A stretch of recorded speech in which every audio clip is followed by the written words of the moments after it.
आतापर्यंत तुम्ही अनेक मोठमोठे मॉल्स पाहिले असतील, पण कधी झाडांचा मॉल पाहिलाय का?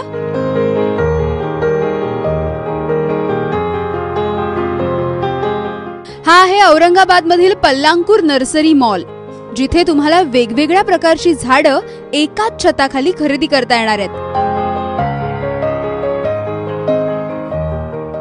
फुलझाडं, खतं, रंगीबेरंगी कुंड्या आणि झाडांसाठी लागणारं फर्निचर अशा सगळ्या वस्तू इथे उपलब्ध आहेत. काळाबरोबर राहायची, स्पर्धेमध्ये टिकण्यासाठी आपल्याला आता संस्कृती मॉलची आहे.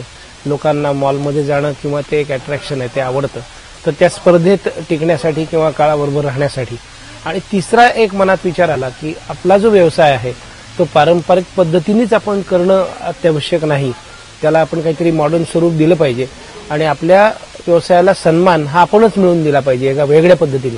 तर तो सन्मान मिळवून देण्यासाठीचा हा आमचा एक प्रयत्न. झाडांच्या मॉलला भेट दिल्यानंतर रंगीबेरंगी साहित्य बघून लोकही आश्चर्यचकित झालेत. झाडांचा मॉल मी कधीच पाहिला नाही, हा पहिल्यांदाच पाहिला. म्हणजे मी इथे येऊन 12-13 वर्ष झाली. तर मागे मी एकदा इथे आलेले होते, तेव्हा असं काही नव्हतं, फक्त झाडं होती.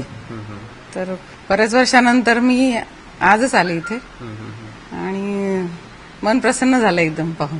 बघून छान वाटलं आणि मुख्य म्हणजे वृक्षारोपणाची आवड वाढवण्यासाठी जे काय वातावरण आहे त्यांनी जी निर्मिती केलेली आहे ते बघून खरोखर छान वाटलं. आणि सुरेख मॉल पाहिला होता? नाही, असं कधीच नव्हतं, पहिल्यांदाच बघितलेलं आहे. आपल्याला माहीतही नसणारी झाडं बघून बच्चे कंपनी सुद्धा आनंदात आहे. अगोदर औरंगाबादमध्ये कधीच झाडांचा मॉल पाहिला नव्हता, पण हे पहिल्यांदा पल्लवांकुर नर्सरीजचा मॉल पाहिला. सगळं काही खूप वेल ऑर्गनाइज्ड आणि सिस्टमॅटिक आहे. खूप चांगलं आहे. खूप व्हेरियस टाईपचे प्लांट्स पण आहे आणि खूप चांगले म्हणजे काय सगळे कॅक्टस सगळे आहे. शहरातली वाढती मॉल संस्कृती आणि पारंपरिक व्यवसाय याला दिलेलं हे आधुनिक रूप नक्कीच कौतुकास्पद आहे. कृष्णा केंडेसह ब्युरो रिपोर्ट, एबीपी माझा, औरंगाबाद.